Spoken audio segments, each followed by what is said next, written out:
If someone was to ask me to show them absolute peak perfection, I would show them this episode, because that's exactly what we see this week. The show really lives up to the name.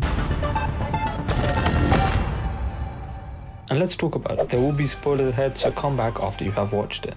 I miss William.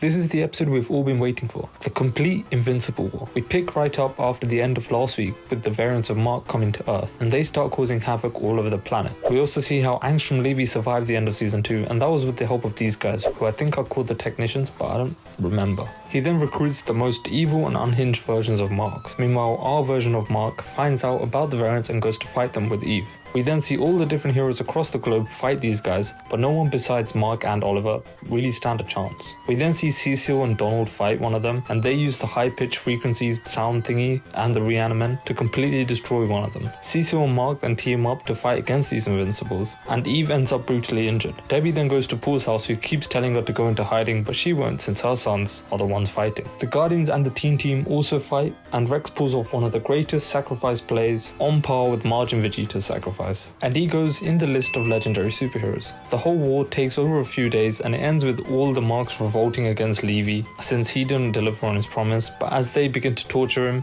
they get sent to another dimension which they can't escape. Mark then finds Levy and starts beating him up, and Oliver tells him to kill him, but Mark hesitates, and that's enough of a gap for him to escape. Mark then helps with the recovery effort where Powerplex attacks him and blames Invincible for this mess. And he's not wrong, like it is Mark's fault, but it isn't this Mark's fault. They then see the immense death toll that this war took, and the amount of people and heroes that these Marks have killed. The Immortal also retires after having taken every single L known to man.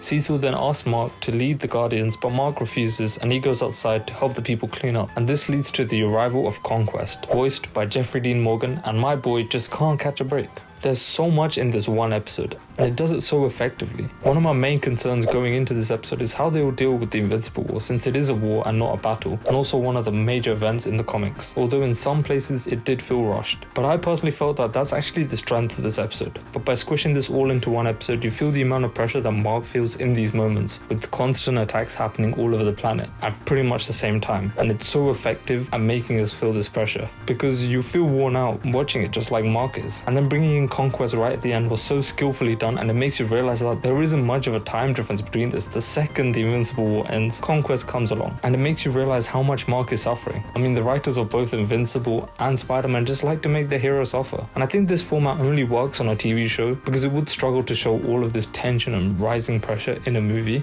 Even though most of the variants don't actually say anything, we can still see how evil they are with the little things they do and say. And Steven Yeun has cooked in the recording booth. But my one major gripe is that we don't get time to feel the losses in this episode, but I guess that will be explored after the fight with Conquest, since it doesn't make sense by introducing Conquest straight away. It gives Mark no time to think about the losses. And things are really starting to kick off, and Mark just can't seem to have a happy moment. Rex also went through such an amazing redemption arc, and now the GOAT must rest in peace. And I knew that it was too good to be true if someone's life was going too well in a superhero movie. But I really thought that it would be Ray who dies, but we shall see. And I'm also excited for what might be the best finale next week. And so this episode gets a 9.5 out of 10. Subscribe and comment below your thoughts.